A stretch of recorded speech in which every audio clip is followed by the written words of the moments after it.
By using the same method, I persuaded Leslie M. Shaw, Secretary of the Treasury in Theodore Roosevelt's cabinet, George W. Wickersham, Attorney General in Taft's cabinet, William Jennings Bryan, Franklin D. Roosevelt and many other prominent men, to come talk to the students of my courses in public speaking. All of us, be we workers in a factory, clerks in an office, or even a king upon his throne, all of us like people who admire us. Take the German Kaiser, for example. At the close of World War I he was probably the most savagely and universally despised man on this earth. Even his own nation turned against him, when he fled over into Holland to save his neck. The hatred against him was so intense, that millions of people would have loved to tear him limb from limb, or burn him at the stake. In the midst of all this forest fire of fury, one little boy wrote the Kaiser a simple, sincere letter glowing with kindliness and admiration. This little boy said that, no matter what the others thought, he would always love Wilhelm as his emperor. The Kaiser was deeply touched by his letter, and invited the little boy to come to see him. The boy came, so did his mother, and the Kaiser married her. That little boy didn't need to read a book on how to win friends and influence people. He knew how instinctively.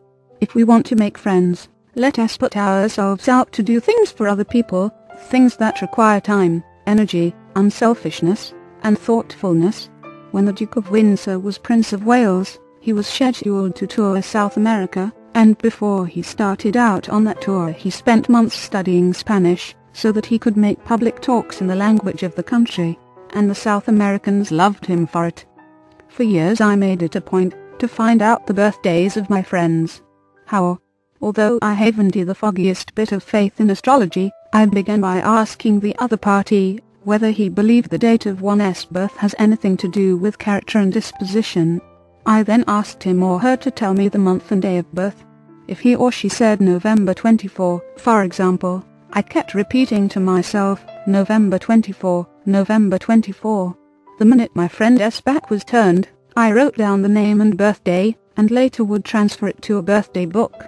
At the beginning of each year, I had these birthday dates scheduled in my calendar pad, so that they came to my attention automatically. When the natal day arrived, there was my letter or telegram. What a hit it made.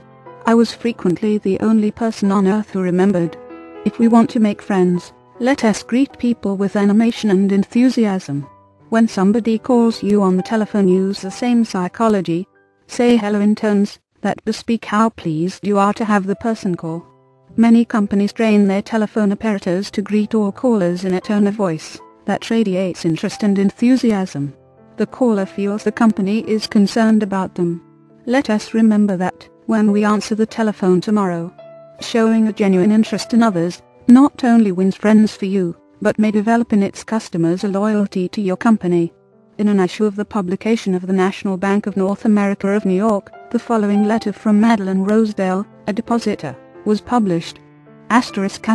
Eagle, publication of the National Bank of North America, H. York, March the 31st, 1978. I would like you to know how much I appreciate your staff. Everyone is so courteous, polite and helpful. What a pleasure it is, after waiting on a long line, to have the teller greet you pleasantly. Last year my mother was hospitalized for 5 months. Frequently I went to Marie Petrosello, a teller. She was concerned about my mother and inquired about her progress. Is there any doubt that Mrs. Rosedale will continue to use this bank? Charles R. Walters, of one of the large banks in New York City, was assigned to prepare a confidential report on a certain corporation. He knew of only one person who possessed the facts he needed so urgently. As Mr. Walters was ushered into the president's office, a young woman stuck her head through a door and told the president that she didn't have any stamps for him that day. "I am collecting stamps for my 12-year-old son," the president explained to Mr. Walters. Mr. Walters stated his mission and began asking questions. The president was vague, general, nebulous. He didn't want to talk, and apparently nothing could persuade him to talk. The interview was brief and barren. "Frankly, I didn't know what to do," Mr. Walters said as he related the story to the class. "Then I remembered what his secretary had said to him, stamps, 12-year-old son. And I also recalled that the foreign department of our bank collected stamps, Stamps taken from letters pouring in from every continent washed by the seven seas. The next afternoon I called on this man and sent in word that I had some stamps for his boy. Was I ushered in with enthusiasm? Yes, sir. He couldn't have shaken my hand with more enthusiasm if he had been running for Congress. He radiated smiles and goodwill. "My George will love this one," he kept saying as he fondled the stamps. "And look at this. This is a treasure." We spent half an hour talking stamps and looking at a picture of his boy, and he then devoted more than an hour of his time to giving me every bit of information I wanted, without my even suggesting that he do it. He told me all he knew, and then called in his subordinates and questioned them. He telephoned some of his associates. He loaded me down with facts, figures, reports and correspondence. In the parlance of newspaper reporters, I had a scoop. Here's another illustration. C.M. Knopfler Jr. of Philadelphia had tried for years to sell fuel to a large chain store organization. But the chain store company continued to purchase its fuel from an out-of-town dealer and haul it right past the door of Knopfler's office. Mr. Knopfler made a speech one night before one of my classes, pouring out his hot wrath upon chain stores, branding them as a curse to the nation. And still he wondered why he couldn't sell them. Suggested that he try different tactics. To put it briefly, this is what happened.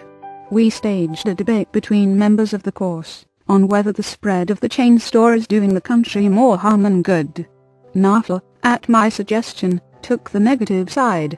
He agreed to defend the chain stores, and then went straight to an executive of the chain store organization that he despised and said, "I am not here to try to sell fuel. I have come to ask you to do me a favor." He then told about his debate and said, "I have come to you for help, because I can't think of anyone else who would be more capable of giving me the facts I want. I am anxious to win this debate, and I'll deeply appreciate whatever help you can give me." Here is the rest of the story in Mr. Knopfler's own words.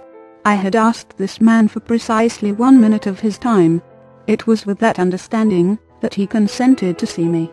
After I had stated my case, he motioned me to a chair and talked to me for exactly 1 hour and 47 minutes. He called in another executive who had written a book on chain stores.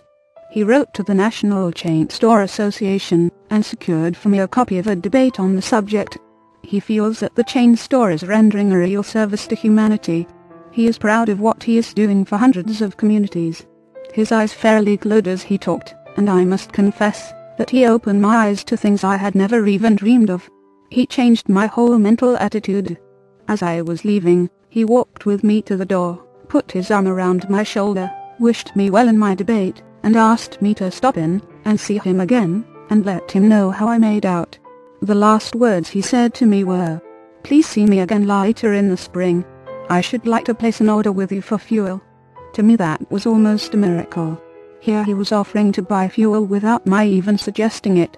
I had made more headway in 2 hours by becoming genuinely interested in him and his problems than I could have made in 10 years trying to get him interested in me and my product. You didn't discover a new truth, Mr. Knopfler. For a long time ago, 100 years before Christ was born, a famous old Roman poet, Publius Cyrus, remarked, "We are interested in others when they are interested in us." A show of interest, as with every other principle of human relations, must be sincere. It must pay off, not only for the person showing the interest, but for the person receiving the attention. It is a two-way street, both parties benefit.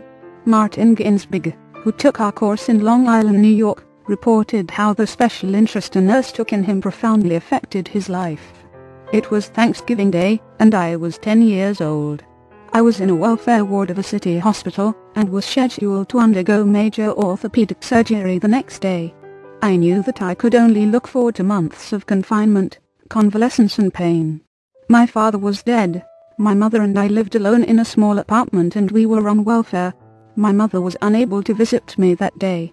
As the day went on, I became overwhelmed with the feeling of loneliness, despair and fear. I knew my mother was home alone worrying about me, not having anyone to be with, not having anyone to eat with, and not even having enough money to afford a